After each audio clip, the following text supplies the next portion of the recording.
And dude, we're living in Section 8 housing, eating out of dumpsters because there's not enough food stamps for us to get us through the month. My dad has like multiple jobs. Like that's how we made it through the first year and a half, 2 years of this country, man. Wow, it looks like you had a chip on your shoulder. I did. And sometimes it's okay to have a chip on your shoulder. Sometimes you're going to be successful because you want to spite someone, because you just want to show them that you can because they said that you couldn't. That's okay. That doesn't mean you have to be a spiteful person.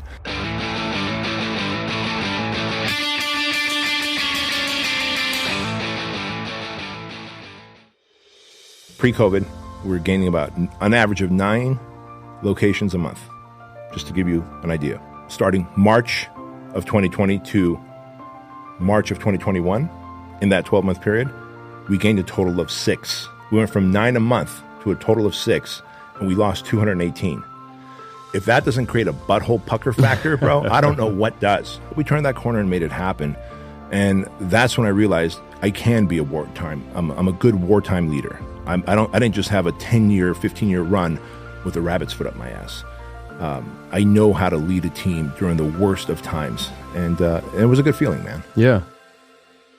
Welcome to the show, Bedros. Thanks, brother. Thanks for having me. I'm finally glad we got to put this together and have you down here at our studio and get into this, because you are one of the guests I've been looking forward to for so long, just because your background, you didn't come from an eclectic background with a whole bunch of opportunity at your doorstep. Correct. You didn't just hit a home run with your first venture, but Correct. You have built quite an empire, both personally and now you're giving back in so many ways to help inspire the next generation. That to have you here it's an honor for me, it's an honor for our audience, and I think you're going to provide so much value, so thank you. Thanks, man. I appreciate that. And as you gave us the tour of the whole building and your studio, first class all the way.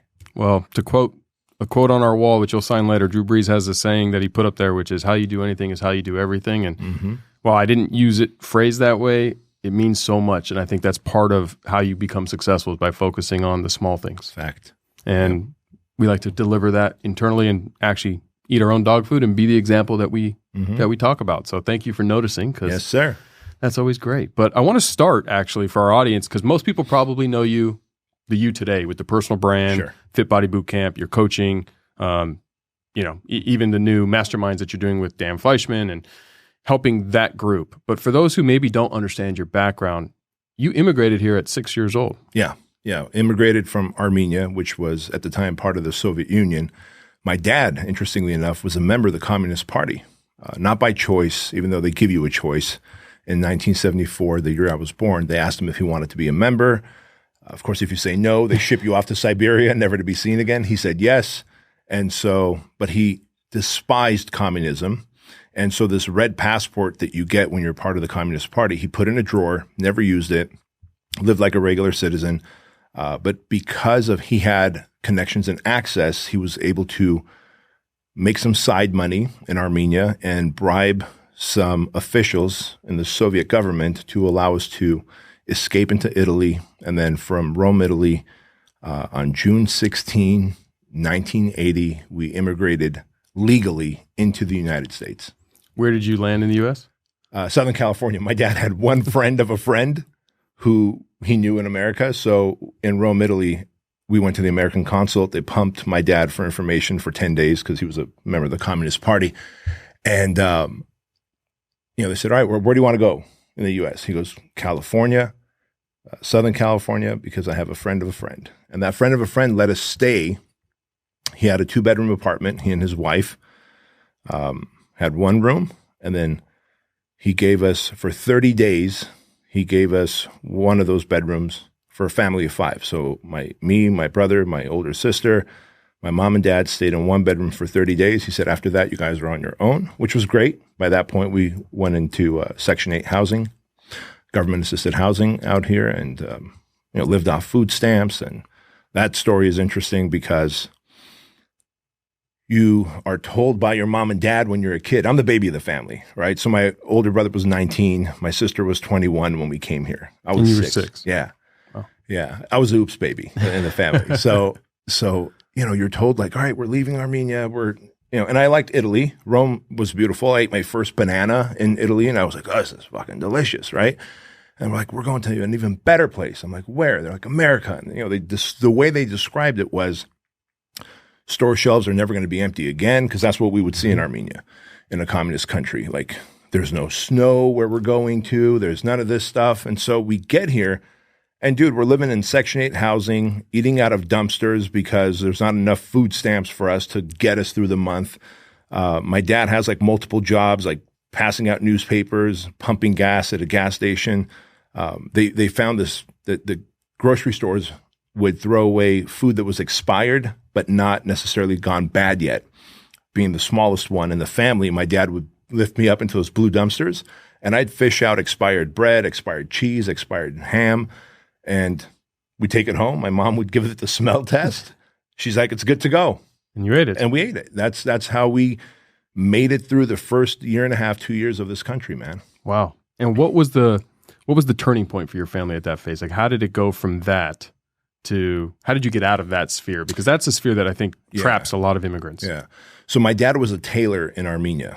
And, you know, when in a communist country, everybody works for the government. So all the businesses belong to the government for the most part. And he was a tailor. So he's like, all right, I'm going to go to America. I'm going to be an entrepreneur. He knew that. Yeah. And did he even know what entrepreneurship was? He knew he wanted his own business, and that in the United States, you can do that. Okay. I remember, Jeff, my dad listening to the Beach Boys, to Elvis. He had Ray-Ban sunglasses, Jordache jeans, Adidas shoes in Armenia. Again, being a member of the Communist Party, he had access to clothes that were westernized clothes, Western music. The guy was like an American through and through, living in a communist country, almost like he was born in the wrong country. And so he's like, I'm getting the hell out of here. And so he studied a lot about the United States. Did he speak English when he arrived? No. Not a word? Not a word. None of us. So I was in ESL, English as a second language. My brother, my sister, my mom and dad took ESL. And back then, I think the local junior colleges offered it for free. Elementary school offered it. So, and to young entrepreneurs listening and young adults listening, back in the 80s, there was no YouTube. No. There was no internet. No. There was no Rosetta Stone. There was Encyclopedia Britannica, maybe. Yeah. And whatever information you can get from a neighbor. Yeah. And we didn't have access to Encyclopedia Britannica because we're living in Section 8 housing. So, but man, it was an interesting upbringing, because you're told one thing, that this is what the United States is going to be like. But then for that year and a half, 2 years, you're living in different Section 8 housing complexes. One of them was so filthy, in fact. My room had lice in it, and I got lice. At that time, my mom and dad were counting the pennies, so they couldn't afford to buy lice treatment. My mom had my dad siphon out gasoline from a parked car, and she washed my hair with gasoline. Doesn't that burn your scalp? No. Wow. No. And I remember in Armenia, she was telling me, keep your eyes closed, stay doubled over. She'd wash my hair with gasoline, and then she rinsed it out with water. But that saved us, whatever, I don't know, $2-3, whatever it cost for lice treatment. But that's how tight our budget was. But my dad saved every penny he could, and he bought a little tailor shop in Anaheim, California, from this degenerate gambler. And he had gambled away so much money that he lost his store, was in the process of losing his little tailor shop. And my dad bought it from him. It turns out the guy had a bad reputation, so my dad bought a business that was in the deficit.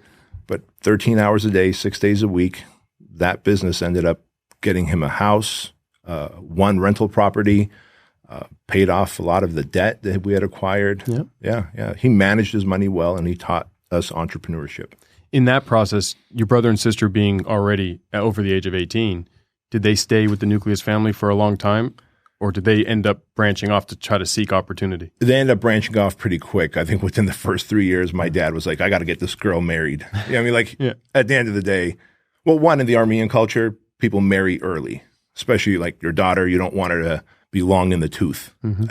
That's not how I see it today, just for the record. I don't need people reaching out to you and me telling me that's, But the reality But it was a different time in 1980s. Yeah. And he's like, hey, if she can find a good husband, a good Armenian husband out here, it's one less mouth I got to feed, right? I mean, the man's worried about that. My brother went on to, like paint homes and stuff with a friend. He met a friend, and he did that. But yeah, the older brother and older sister did everything they could to be less of a burden as quickly as possible.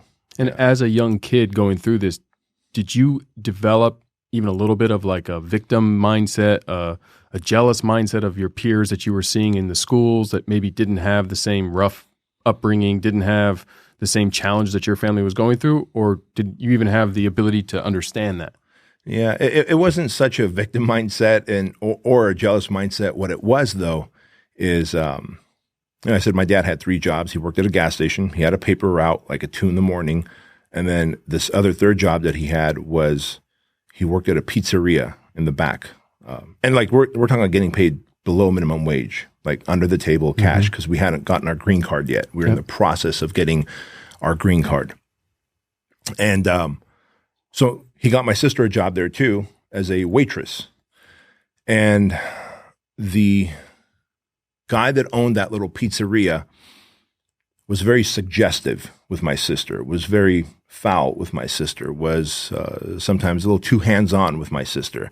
And my sister would come home crying like 2-3 times a week, telling my dad, like, this guy's a jerk, this guy's an asshole. And my dad's like, I know this, but if you just stick it out for another month, right? Now, when you're 6 years old, you see your older brother out there doing multiple jobs, your sister going to ESL and having multiple jobs, your dad, multiple jobs. What I did feel was helpless and that I wanted to do something, right? At this point now, I'm like going on 7 years old. And I remember one day my sister was just like, I can't do it. I can't work there anymore. And I went up to her, and I think this was just as I look back now, and having worked with a therapist about all this shit, I look back, I wanted to help her some way. And I said, when I'm older, I'm going to make so much money, you'll never have to work again. In my little dude brain, I'm thinking that's going to solve her problem now. Right. I had another 15, 20 years to go, right, before I made any decent money. But the good news is she's been working for me the last 15 years from home, makes a very good salary, and does pretty much nothing. So that dream that you had, that vision, actually materialized into reality. Yeah. And it probably stuck with you throughout your whole childhood. Yeah, it did. And that became my thing. Like when things got tough, why do I want to be an entrepreneur? Because I got to make a lot of money, because I made a promise to my sister when I was 6.5, 7 years old. So sometimes, people go, wow, it looks like you had a chip on your shoulder. I did. And sometimes it's okay to have a chip on your shoulder. Sometimes you're going to be successful because you want to spite someone, because you just want to show them that you can, because they said that you couldn't. That's okay. That doesn't mean you have to be a spiteful person. But it does mean that if God gave us all these different emotions, happiness, greed, obsession, anger, rage, love, these are tools in a toolbox. And sometimes, like during the pandemic, I used a lot of anger and rage to push my businesses forward because I was so upset with the government and what they were doing to humanity. Does that mean that I'm an angry and upset person organically in life? No, not necessarily, but it's a tool that I needed at the time. Well, controlling emotion Bingo. is the success factor there, right? Because having emotion and recognizing how to use it effectively, it's when you allow your emotion to control you. Right. Things go way out of whack. Correct. No matter, even a good emotion like love. People do crazy things for love. Right. Murder. They will murder for love. They will murder for love. Yeah. They will do crazy things with anger. But if you can control it, you can apply that pressure and that power, that chip to something positive. And I think our mutual friend, Tim Grover, who was on this show, in his book Relentless, talks about that. He told Dwayne Wade that if you can take this anger and rage that you have and you can control it and bring it to that court for those 48 minutes, you will be a champion instead of constantly sitting in the foul box, right? So it's a great example of like someone who's like an amazing trainer and coach to the biggest pro athletes on the planet. And when I read that, I was like, dude, that's exactly it. Like as long as you can weaponize your rage, your anger, love, whatever emotion, and keep it under control, you can produce a massive outcome. Same with dreams. And this is, I think, where a lot of people struggle. They have great dreams. Yeah. But they live in their dream instead of figuring out how to make that, like that kid that you were when your dream was to make enough money to help your sister. Yeah. You said, I'm going to be an entrepreneur. I'm going to go make a lot of money. You built a plan to execute that dream. And I think that's another one that we fall victim as a society to not controlling. It's great to have dreams, but dreams without action is nothing. It's a hope. Yeah. And that's not a strategy. No. Hope is never a strategy. Hope is not a strategy. Well said. So it wasn't always just easy for you, though. You didn't just magically become this successful entrepreneur because your first venture was a supplement company. Yeah. Yeah, my first venture was totalmuscle.com back in 1997. I think Al Gore had just duct taped the wires together and made the internet. Yeah. I mean, he says he created the internet, so we have to believe him, right? Right. But the intranet, I think. The intranet, yeah. Right. But in 1997, I started totalmuscle.com, had a website made. I'm going to tell you a funny story about this. So you remember AOL dial-up. Of course. Right? The sound is, you answer the phone. Yeah. The screeching sound. Oh, God. Yeah. Back down, right. You just kicked me off of the interwebs, right? And so I had AOL. I'd get those discs that had like 1,500 free hours of internet. So I'd log on, and I had my username to AOL. And back then, you could search all people that are on AOL, on America Online, and say, for example, show me all men who are between this age group that are into weightlifting or bodybuilding or fitness. And so we're talking 97, bro. I would find them. AOL would go, here's all these guys. I'd email one at a time, cut and paste an email that I'd written. Basically, hey, man, I work out, I lift too. Why buy supplements at a store where they kind of raise the prices because they have to, pay for rent and all this stuff? I just ship out directly to you and you can save a lot more money. Here's the link, totalmuscle.com. And then next email. And my goal was, I worked at Disneyland back then and I was a busboy. My goal was to send out 250 emails every night. And then the hope was I would wake up to an order or two, right? And so one of my probably second or third order was like this $1,500 order, just to give you an idea. Which is a lot. Bro, back then, right? And remember, there was no Google, there's no Facebook to advertise. And so like that's it. There's no email marketing like Marpost or Active Campaign to send out a broadcast. I'm cutting and pasting and like changing their name and putting their name in it. And I think it's so important to specify, no one's behavior was to even check email regularly. No. Like this was a new novel thing. Yeah, novel. It was a novelty. It was. People were saying the internet's going to go away. Yeah, like why would you send an email? Right. I remember my mom saying that to me when I was like, hey, Mom, have you built an email address yet? And she's like, why would I send an email? Yeah. Paper lasts. Yes. And what is this? Yeah, it was just like foreign. And so I think like order number one was like a $48 thing of protein and creatine. And then order number two was like whatever, $25 of whatever. And then order number three, $1,500, right? I'll never forget. It was an address in Texas that it was shipping to. The address for the credit card was like somewhere like in Utah or Idaho, one of those. And dude, I wanted to pride myself. Like, I'm going to box this thing up first thing in the morning. I'm going to drive it to UPS, ship it out, and they're going to be blown away how quickly they get this thing. And then I'm going to go to Disneyland and work, right? So as soon as the order comes in, like in the middle of the night, first thing in the morning, I'm packing it up, like $1,500. Like, I'm rich now. I'm rich. I go to UPS, send it out. About 2 weeks go by. There's a chargeback. And turns out that was a stolen credit card. There was no AVS, address verification service, and any of this whole where they text you on Shopify and you enter the code and you are who you are. You say you are. And so I sent out, so my cost would have been probably about, if it was a $1,500 order, probably $900 worth of supplements. So my margins there would have been about $600. I lost it all. And I had to give the $1,500 away that I didn't have. And I realized like that was it. It was over. Yep. Total Muscle was dead. And fucking supplements expire, bro. So you can't send out old supplements.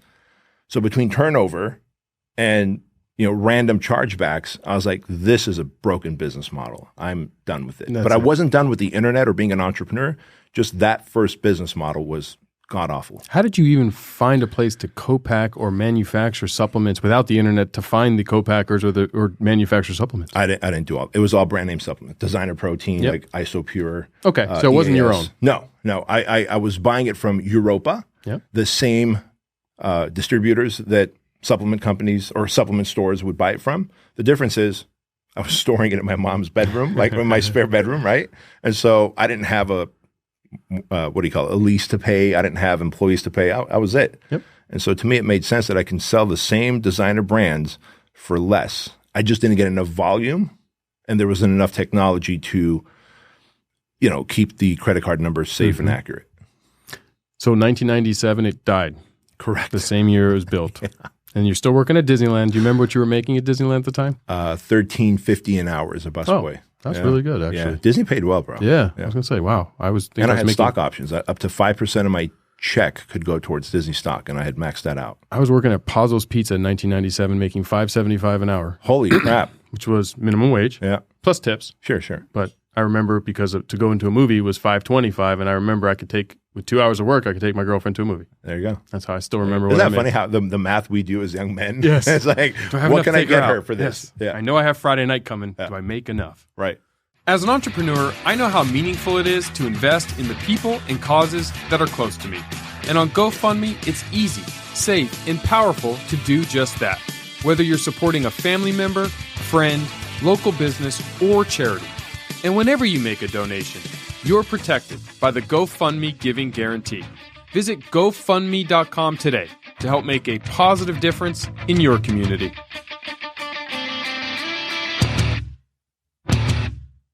Hey, fitness fans, ready to crush your fitness goals? Make your move to EOS Fitness, where becoming a member starts at just $9.99 a month. Gyms are open 24/7 and packed with the latest gym equipment to keep your workouts fresh. What are you waiting for? Give them a call, drop by, or hit up jefffenster.com/EOS to join. EOS Fitness. Better gym, better price. Now, let's get after those goals. What happened next? You stayed at Disneyland for a while. Yeah, stayed at Disneyland for a while. Started thinking that, all right, let me try my hand at working as a personal trainer in a gym. Like, I know I like fitness. It's my thing. Let me work as a personal trainer in the gym. And that's when I decided that I was going to open up some gyms. Actually, one of my personal training clients, Jim Franco, was like, how much are you making at this LA Fitness? So I was working at Disneyland and LA Fitness. And you got the certification to be the personal trainer? Yeah, I got ACE certified. And actually, they're located right out here in San Diego, ACE, American Council on Exercise. And, you study the book, you go take the test, and that's that. Today, it's probably all online. But Jim Franco was one of my 4 personal training clients. I would complain to him that it's like so hard to sell these personal training packages. And when I do, I get 10% commission plus $12 an hour that LA Fitness would pay me.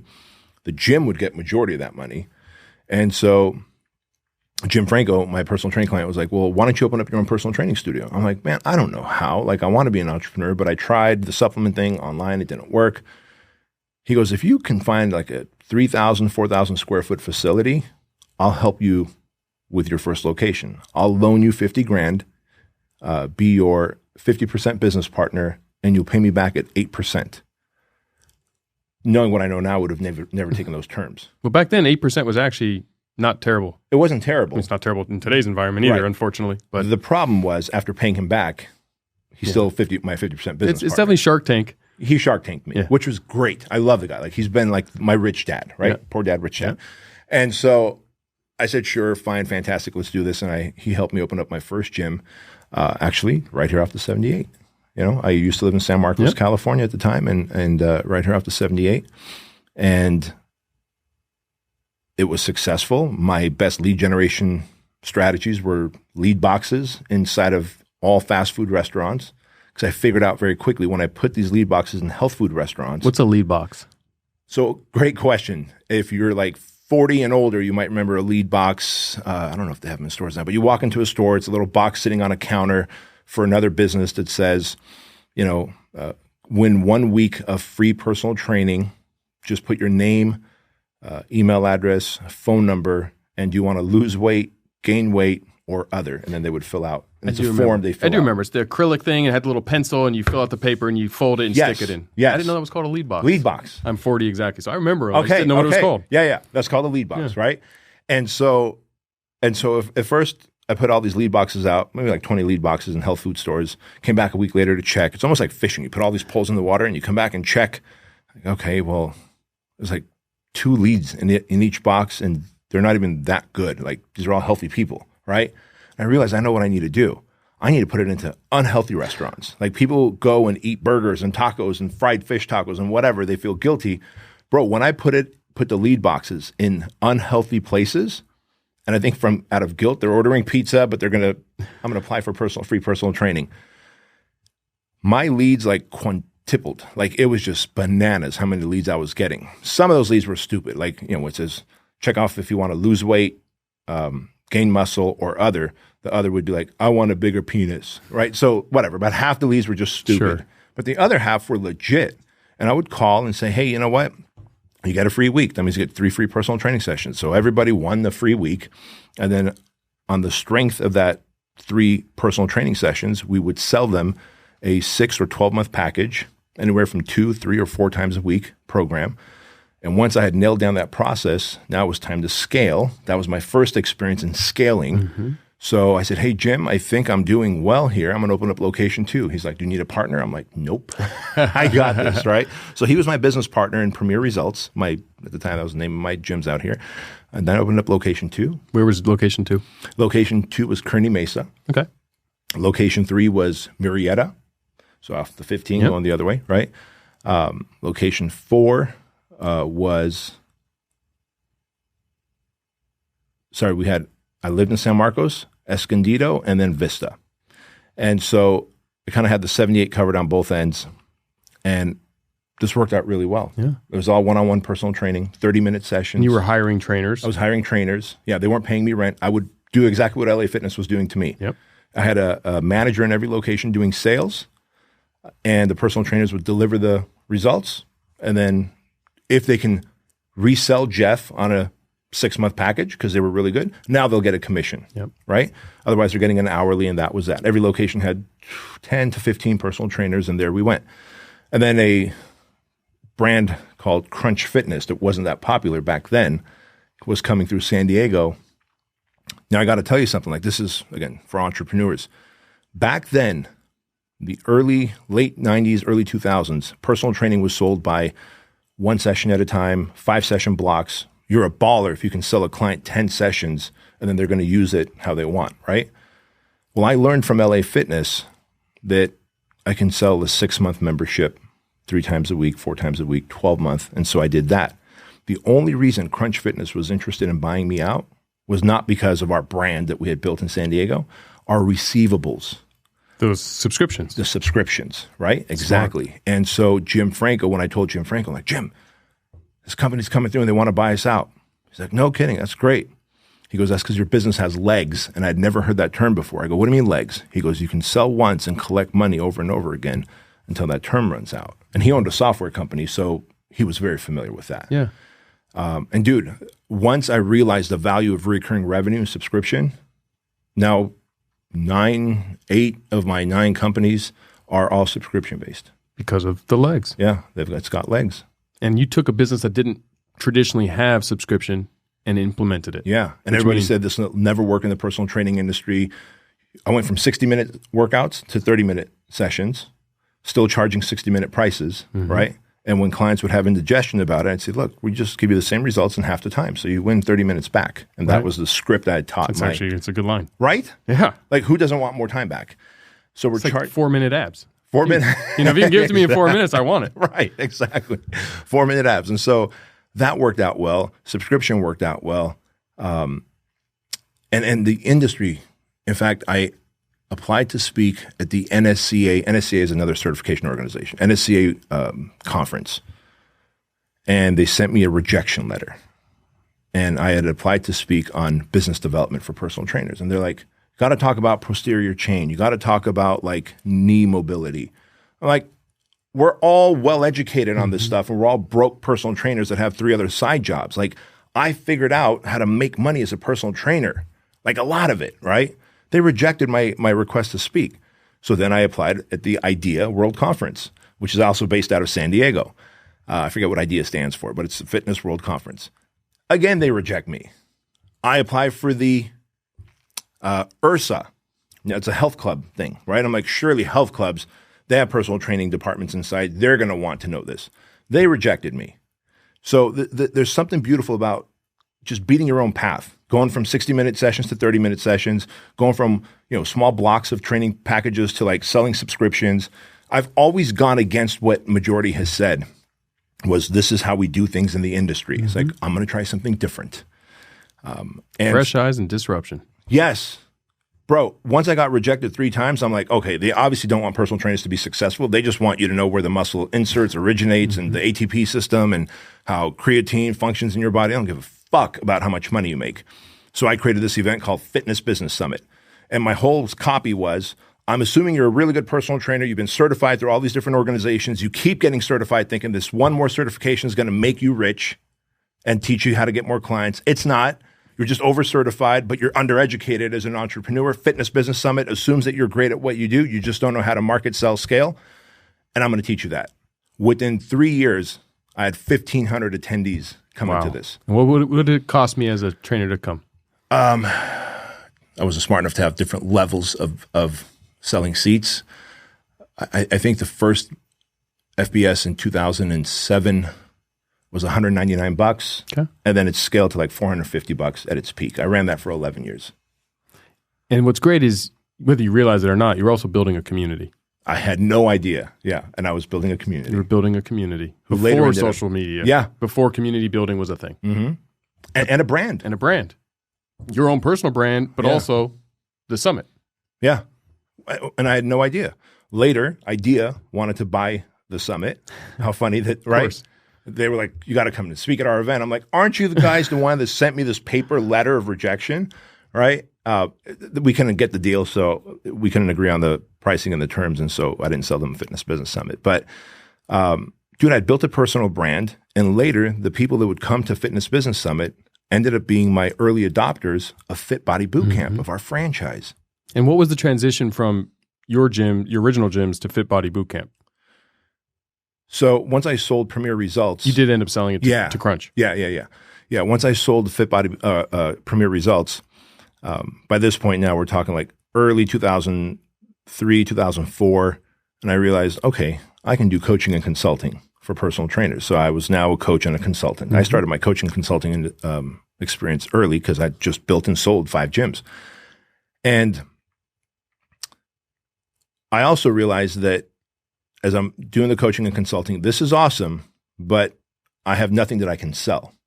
I liked how it felt to sell something, to build and sell something. But as a consultant, like you're you can't sell it. You're selling your time. Yeah. And so the whole time I'm like waiting, like, what, I got to sell something. I got to build something to sell. Well, the housing market crashes in 2008. All my coaching clients were dudes and dudettes that owned gyms, 3,000 to 4,000 square foot gyms, did one-on-one personal training like I did. And I was teaching them how to build and scale and have multiple locations and go to an exit. But if you remember back then, there was boot camps that were taking place in the parks. And personal trainers always looked at boot camps like the redheaded stepchild, right? Like it's called personal training for a reason. I can't tell you how many personal trainers have told me that. It's called personal training for a reason. I'd be like, let me tell you something. A pro NFL coach can take a Super Bowl winning team and train them in a group. You're telling me we can't take fat little Mrs. Jones, who's like, doesn't know how to eat right, is sucking down 1,200 calories from Starbucks, and we can't train her in a group environment? Yet these pro athletes can? Right. Like, personal training is a broken model. The housing market had crashed in 2008. All of a sudden, all those gym owners lost like half their clients. That means I lost them as my coaching clients. I'm like, holy shit, I'm not about to go live on my parents' couch with my wife and kids, right? And so I'm like, what if I take this outdoor boot camp, bring it indoors? And now we do group training and we make the cost of personal training more affordable and convenient because now Mrs. Jones and 20 other Mrs. Joneses can work out at 5 a.m. instead of just, oh, sorry, the 5 a.m. time is taken by Mrs. Jones, Mrs. Smith, you got to do 5:30, right? So I made personal training more affordable and convenient. And I did it by opening up my first location in a gymnastics school because they're empty in the mornings. Yeah. Kids don't go to gymnastics till after school. And they have that carpet bonded foam, which we were just talking about earlier. In fact, till today, Fit Body Bootcamp has carpet bonded foam, the same carpet bonded foam you'll find in gymnastics centers. And that's our nod to our heritage, where we come from, because that's where I started. And I was like, hey, can I pay you guys $5,000 a month to use your gymnastics center? I'm going to bring some battle ropes. I'm going to put some TRXs on the wall. But it's not going to be intrusive to what you guys are doing. Bring some dumbbells in these plastic crates, and I'll just shove them all in the corner. They go, yeah, sure, pay us $5,000. Like it's a home run for them. Yeah. They're monetizing a window of time that they couldn't before. Bro, within like 2 months, we were making $15,000 a month on recurring, right? Charging $199 a month for unlimited bootcamp sessions. Again, 30-minute sessions. Now we've got groups of 15 to 25. I'm like, I think I can open one up in a storefront. This will work. So I open one up in the storefront. It works. So then by 2010, I go, we're going to license this. licensing program. I had no idea what a franchise was. I'd eat at a franchise, Subway sandwiches. I would get my oil changed at a franchise, Jiffy Lube, but I had no idea that I could open up a franchise. So by this point, 2010, 2011, remember, I had all that audience, the gym owners. I'm like, guys, one-on-one personal training is dead. The economy, the housing market's crashed. We got to all pivot.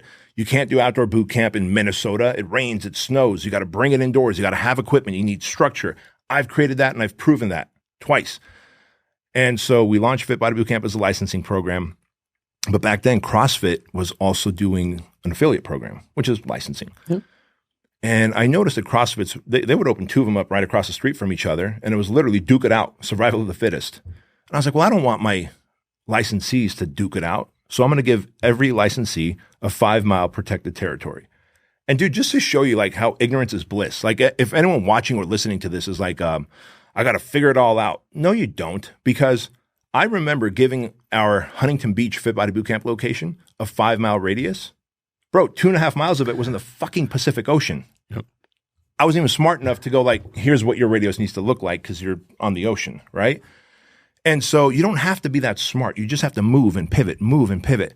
So I have like 85 locations, licensed locations at this time, giving them protected territories because I don't want them to fight each other like CrossFits. The great state of California reaches out to me. Like, hey, yeah, you're a franchise. You're a franchise. I'm like, I am? No, I'm not. What is a franchise? Never heard of this thing, right? Like, yeah, you checked off the box of operating like a franchise when you started to give protected territories. I'm like, okay, so what do I do? Like, well, $2,500 fee times 80 some odd locations. I'm like, look, I'm going to go bankrupt if you do this. I can't afford that.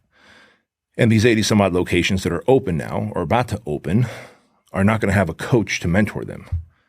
So surprisingly, I don't know if California would do this today, but back then, 2011, they were like, all right, don't pay the fees, but don't sell another location until you become a franchise.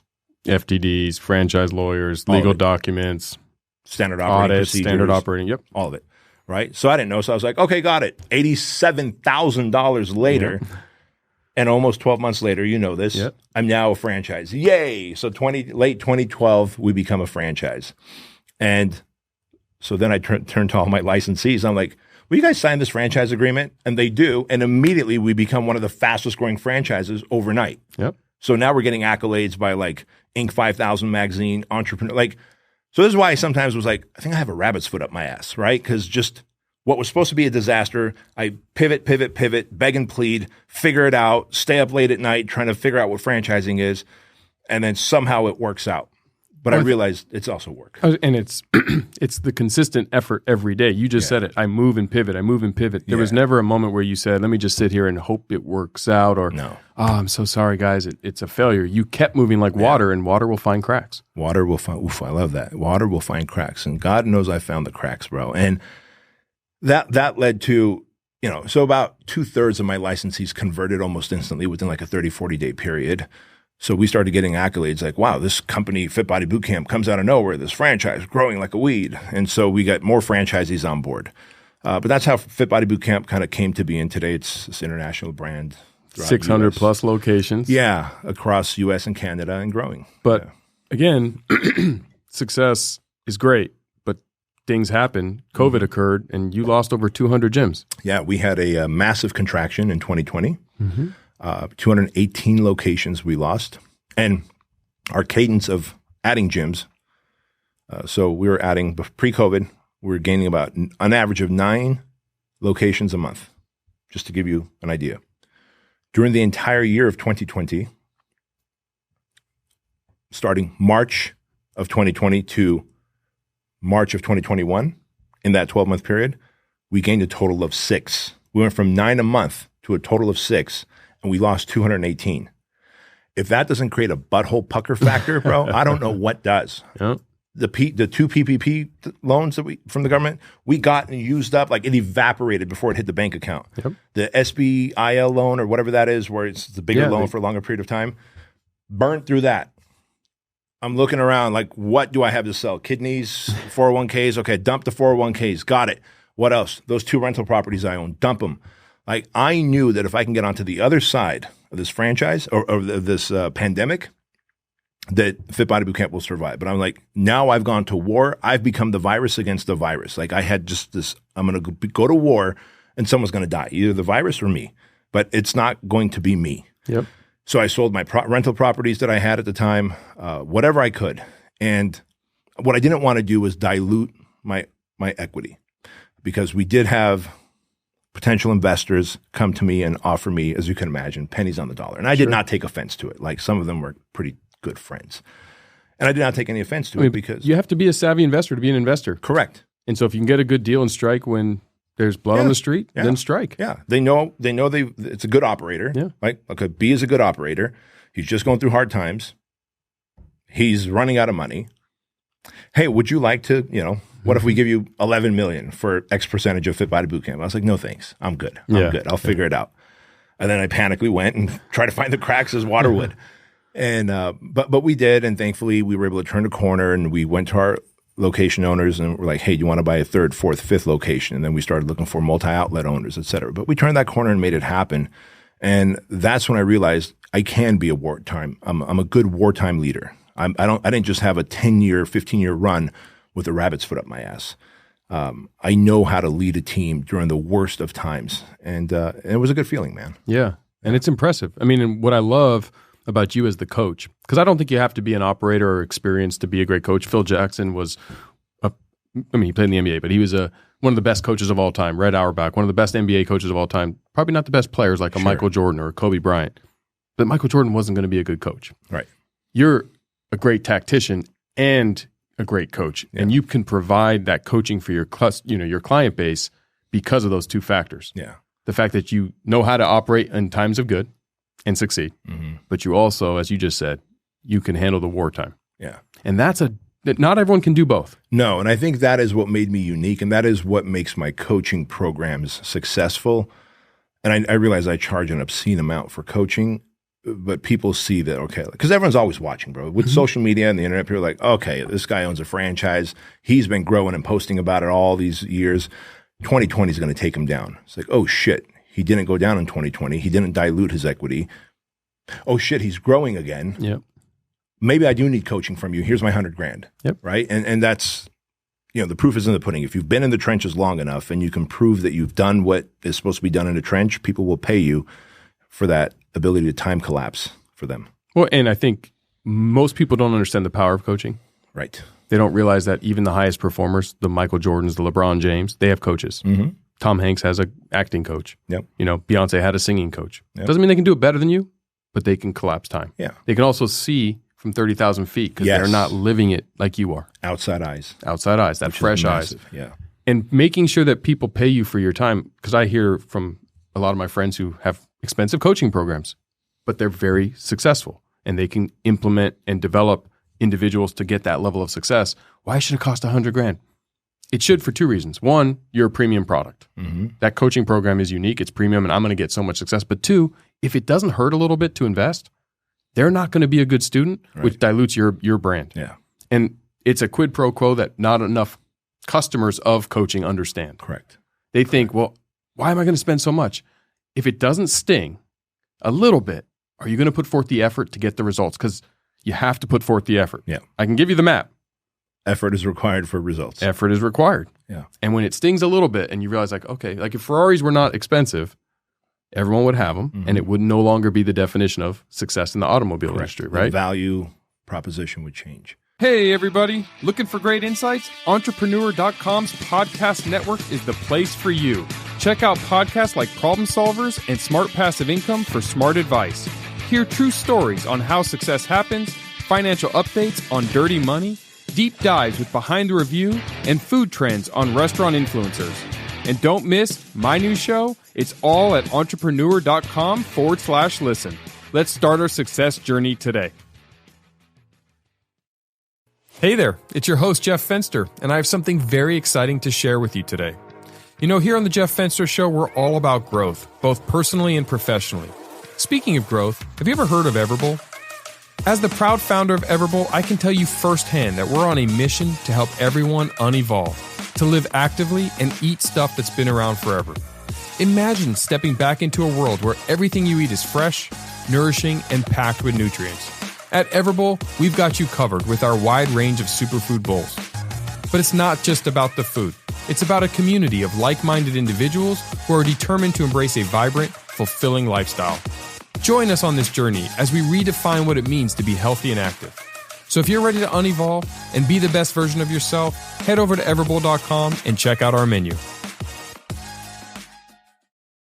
And it's funny you say this too, because I realized in that time, like as even now I have coaches, but I could think of a time where I had Joel Weldon as a speaking coach, because I was just starting to do speaking gigs, and at the time I'd speak for free. Like, I'll pay for my way to go, right? This is like early 2012, 2013. Like, you want me to speak somewhere?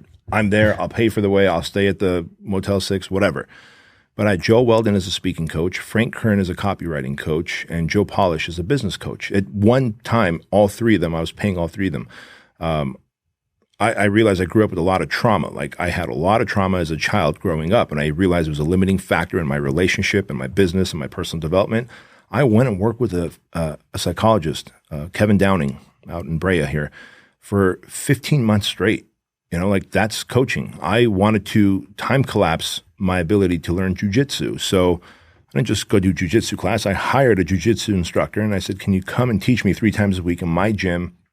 You and me, we just roll as hard and fast as we can. Mm-hmm. And like, we always need coaches. And I think people who think that you're supposed to be somehow born with this factory installed ability to figure out business, figure out your life, figure out your relationship, figure out health. Bro, I'm a fitness guy. And because I was so stressed out in 2012, 2013, trying to build the franchise, I had put on like 30 pounds. I hired Darren Mailing, a personal trainer and nutrition coach. Mm-hmm. He taught me everything I know. Like everything I knew, he would destruct. But the difference was I was being held accountable to somebody. I had paid a premium to him. And so I did it and lost the 30 some odd pounds. Because imagine what a lousy representative of Fit Body Bootcamp I would be if I'm making selfie videos from the chin up, because I didn't want to show my physique because I had stress weight on, right? And so even as a fitness and nutrition guy, I hired a fitness and nutrition guy because the money stings, like you said. And the human holds you accountable, and you don't want to let down your coach. And so to not let him down, I'll get the results. And as I start getting the results, I'll love it so much, I'll start doing it for myself too. That's right. And I mean, I was just speaking at WealthCon with Ryan Pineda, and I'm on stage with his business coach. And here he is with an event, over 1,000 people, so much success, so many successful businesses. And he brings on his business coach and pointing him out and saying, guys, I've had this as my business coach for 10 years because successful people have coaches. Mm-hmm. And non-successful people don't understand the power necessarily. If they don't have coaching and mentors, they're just playing blind. Yeah. They're taking the very long way. And it doesn't mean you won't be successful without a coach or mentor, but you're stacking the odds. Right. There's a reason why when you see all the great in athletes and sports is the best analogy, because it's such an easy thing to expose and look at. They all get coaching young. Yeah.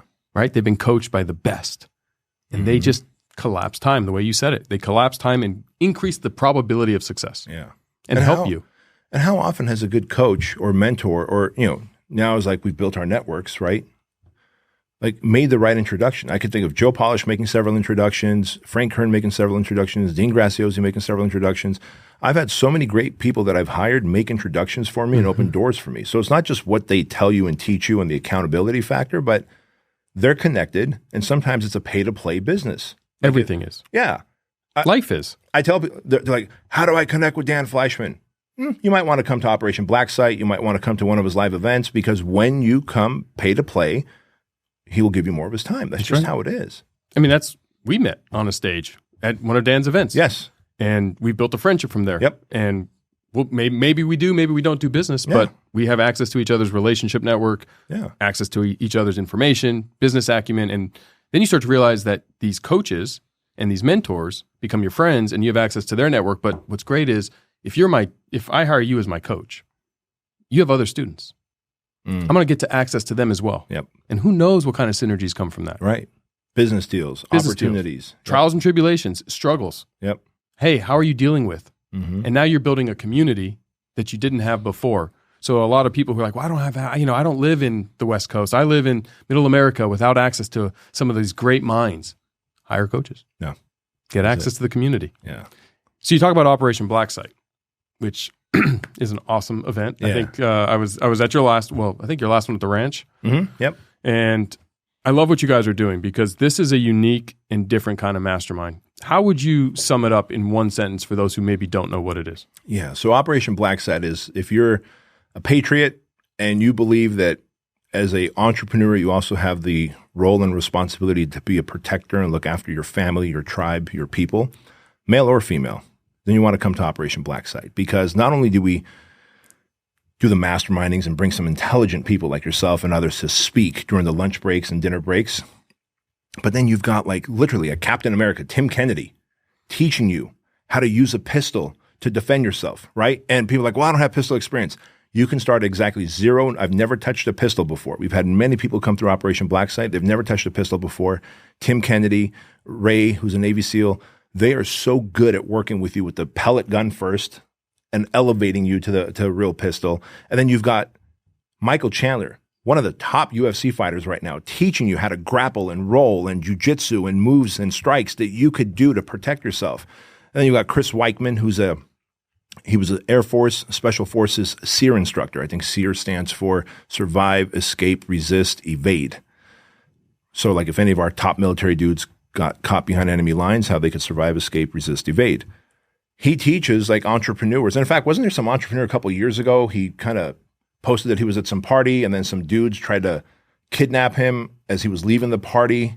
And he had some famous website that he had started. But all this to say, like, imagine you get kidnapped, you're duct taped, you're in the back of a trunk. Like, how are you leaving breadcrumbs? How are you figuring out where I am? How do you get out of ropes, handcuffs, duct tape? The duct tape thing was so fun. Wasn't that crazy? It was so cool. That you can break through a giant, thick amount of duct tape around your wrists and ankles, man. And then as you're having so much fun doing all this, networking with other like-minded entrepreneurs, you realize, wait, at lunch we've got Tim Grover speaking? What? At dinner we got Sean Whalen and Jeff Fenster? Like, what the hell? So it's a no-brainer. Yeah. Yeah. It was awesome. And not to mention the shoot house where you're traveling through a house with I don't know what kind of gun it was, but a Glock 19 that shot a pellet. And now these are experiences that you hope to never deal with in real life. But you know, if you ever do, having some knowledge, like I know how to get out of duct tape if you duct tape my wrist today. Right. I hope I never need it. Right. I hope I never need it. But it was such a cool experience to have it and to be around these high performers, at you point, these patriots, these individuals that are killing it in life and want to have more understanding and knowledge. And it was just a great event. It's one like I get to speak at a lot of events. I get to go to a lot of events. It's one of my favorite events. I got to speak at an event and learn how to do all these fun things. Yeah. I'm grappling with Michael Chandler. Like, who doesn't want to learn that? And they're all like, they're vicious in their arenas. Like, you know, you take Ray, the Navy SEAL, and Tim Kennedy, the Green Beret, and you're like, hey, there's some bad people who hate America. Like, they will find ways to kill them 20 different ways. Yep. And they were just savages at it. But then you put them in front of these like awesome male and female entrepreneurs and they're cracking jokes and being lighthearted and having fun. And you're like, wow, okay, this is what learning to shoot a pistol is like. Well, this is fun. I could do this. And before you know it, by the end of the 2-day experience, you're going through the shoot house and it's like a kill, no kill target. And you know how to tell the difference. You know, muzzle discipline. You know exactly how to swap out a new magazine. Mm-hmm. Just 2 days ago, you had no idea. Like, that is a good feeling. And the relationships that are built because you go through that with, 100 other people. Yeah. And you get to have that experience together. Yeah. That carries. That carries, man. That's how friendships are formed in a matter of 2 days. Mm-hmm. Exactly. And you get these opportunities if you say yes. And that's the key. Say yes to the adventure. Say yes to the adventure and seek it out. Yeah. And so I like to wrap for my audience to really understand, because I think everyone has a list of non-negotiables just in life. You know, I call them my success formula or my core values. Not everyone has them defined clearly, but I'm just curious, you individually, do you have a set of non-negotiables? Just when you're going to attack a project, when you're in the storm, do you have this innate list and are you clear on it, or is it just kind of something that you work through? Yeah, so I've got a very clear list of non-negotiables for me, and that is that if it's not on my calendar for that day, I'm not doing it. It's real simple. I'm not the fly by the seat of the pants guy, because I believe that to produce outcome, I have to have a predictable path, and the predictable path comes from planning. And so myself and Joan, my assistant, have planned my calendar out, weeks, months ahead. And so, one, I live by my calendar. Two, I tell myself, if it's a $1,000 or $2,000 an hour task or less, I won't do it. So I won't go to the grocery store. I don't fill up my car with gas. I don't get my cars washed. I don't go to the dry cleaner. I don't book my own flights. I don't drive to the airport. Hugo does. All these things allow me. So there's these I don't pick up a phone call that's not scheduled to ring. So if it's my brother, my sister, someone, I'll call them later that night, but I don't just pick up a phone call. I remember one time being at my son Andrew's soccer game. At the time, he's 18 now. He was 11 or 12 years old. It's outdoors, soccer game. They're playing club soccer. One of the dad's phones rings. The dad looks at the phone. You can tell like he doesn't recognize the number. His son is a forward on the soccer team. And he's like running with the ball, man, attacking the goal. He doesn't recognize the number. Yeah, what do? He answers. Now he's like, who? Wait, who is this? Where from? He's pacing back and forth now behind all the parents sitting. His son goes and scores a goal, looks towards dad, and dad's still trying to figure out who called him. Mm-hmm. I can tell you that I don't care if that was like Donald Trump on the call right there. The relationship value that was lost between that father and that son is going to take years to redevelop, right? And so to me, having non-negotiables is important. Same as date night. It's a non-negotiable. It's a Wednesday night with my wife, and that's it. Because we're busy, we're highly focused, we're type A, tightly wound, high speed. If it's not on my calendar, it won't happen. So there is when do you want to go on a date? The answer would be never. Not because I don't love you. If it's not tied to production, my personal value comes from production. So when I get sick, not only is like if I have a cold or a flu or whatever, not only am I getting beat up by the cold and the flu, but I'm also hating on myself because I'm like, I haven't produced anything today. I'm no value to society. I deserve to die. Like I'm that guy, right? So date night, like don't we dinner at home every night, right? But if it's on the calendar every Wednesday, like clockwork, it happens. Mm-hmm. And so I have my negotiables and also non-negotiables. I won't go hang out with friends that aren't married and don't have kids. You're probably going to want to do shit that I don't want to do, I shouldn't do, and that I'll regret if I do. Mm-hmm. And so to have those really it's like those bumpers at a bowling alley that you drop down for your kid. I'll never end up in the gutter. I may not get a strike every time, but I'll never end up in the gutters. That's extremely well said. I like that analogy. And I like that you have that. How would you simplify that to the entrepreneur or individual watching right now that doesn't have the resources to maybe get rid of those those tasks that maybe aren't productive? Yeah. So maybe for them if it's not $50, if I could pay someone $50 an hour or less, or $20 an hour, like what is that app where you can buy groceries from? Instacart. Maybe if you're willing to pay, I don't know, $1 more for a bushel of bananas and whatever. Well, I don't know how much more Instacart charges, but like we have Marlon, she goes and does the shopping for us. She's our house manager. But if you don't have that, use Instacart, because do you really want to be driving to the grocery store, going to the grocery store, rub yourself with all these low intelligent people? Nothing, no attack on them. It's just odds are they're not cut from the same cloth. They don't have the same ambitions as you do. You have a 9-to-5. They have a 9-to-5. You're trying to be an entrepreneur. You don't need to be interacting with them at all. So use Instacart, have the food show up to you, and that extra 35 minutes that you could have done at the grocery store, write an email, a blog post, a caption, do a little more research on something that'll get you another client, another lead, another customer, another dollar in your bank account. And I think once you start realizing, you start doing, what are my values? Like, what do I value? I value freedom, sovereignty, being a free thinker, being a role model to my kids. Okay, so then am I going to do these low-level tasks? Am I going to avoid my workouts? No, I'm not. Because if I want to be a role model to my kids, I have to land. My plane lands. I text Andrew, my son, plane landed. We're going to work out at this time. Do you want me to pick you up, or are you going to meet me there? I'll meet you there, Dad. All right, great. Because if Dad just goes home and goes, what a tough travel day, right? Then my son's going to be like, oh, so if I travel, I can't work out. That's right. You can do both. You have to do both. You have to do both. You have to be a role model. That's a very high value item to me. It's a non-negotiable that I don't. And so make your list of what you value and set your price. If it's less than this, then I won't do it. And maybe right now you are getting your car, you're washing your own car. You are gassing up your car, but you're using Instacart to get your food. So you're buying some time. You're buying back your time. And and what I love about this is, because I talk a lot about the difference between activity and strategic activity, because there's a major difference. A lot of people struggle because they feel like they're being active, but they're running in place. Mm-hmm. And you can run very fast in place and go nowhere. It's about strategic activity, and you've clearly defined the difference that says, yes, I can go be busy and feel like I did a lot today, or I can be strategically active and get a lot done and be productive. Mm-hmm. Mm-hmm. And yes, obviously we all want to be in a position where $1,000 less, we don't do it. Not everyone is there financially yet. Not everyone is there in their life cycle. They might be 17, 18, 19 years old. Right. But you can find small micro ways to do it. Yeah. And that's the key. Just like you've done over your career, as we just went through. And I think it's so powerful for all of you listening or watching to see someone who has achieved the amount of success that Bedros has. It didn't start there.